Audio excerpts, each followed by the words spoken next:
پشتی 5 سالان جه کنترل کرنا گروپین چکدار جه عفرین و روجاوای کردستانی را بم پیکرنین گروپین چکدار در مافه ولاتی و سرشت عفرین و روجاوای کردستانی دا بردوامه. و روز به روز بم پیکرن زیده تر دبن بیکو انجام در ورن سزا کرن. پشتی کنترل کرنا عفرین او تانها گروپین چکدار ده کار نمرووی دا بردوامه. جه کشتن، دست سر کرن، ورگرتنا باجان، گرتنا ولاتیان کدناف دا جنو کسیم تمن هنه. به بهانه این دور راستی جبو ورگرتنا فدیه. هر وها زیادتری 2 میلیون دار هاتنه برین. هری داویجی زیادتری 500 دار لگندن عفرینه هاتنه برین. گروپین چکدار پشتی برینا داران وان وکا ایزنگ لباجارن ادلب و اعزاز دفروشن. جه بلی دزی و برینا داران گروپین چکدار باجان لسر ولاتین کرد سپینه.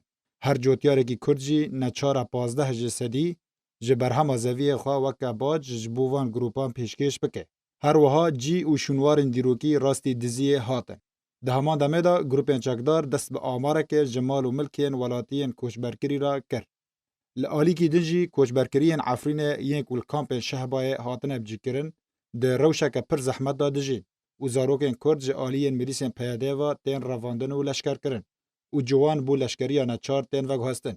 جبلی گرتن و رواندن ولاتیان دو جوان کرجی دبن اشکنجه دا ده گرتیگه پیاده دا جیان خواج دستا. اف 5 سالن و گروپین چکدار در بدرن عرب لجهه کوچبرکرین عفرینه بجید کن. وج آلی کی دنوا پیاده ریگری لپیش وگره کوچبرکرین عفرینه بو زیدن وان دکه. و اف یک بویا صدما گوهرتنا دموگرافیا دا وره. چافدیر و سیاستمدارن کرد تکز دکن کوبتنه وگره ولاتیان بو زیده خواه چارسریا راوستنا گوهرتنا دموگرافیا. وجبو آسان کرنا وگره وان پیوسته دیارده چکداری العفرینه بداوی ورن. و کسین تاوانبار و انجام درین بم پیکرنان ورن دادگه کرن و سزادان. هر وها پیوسته ریگری کرنا پیاده جوگره در بدرین عفرینه را وره راوستن.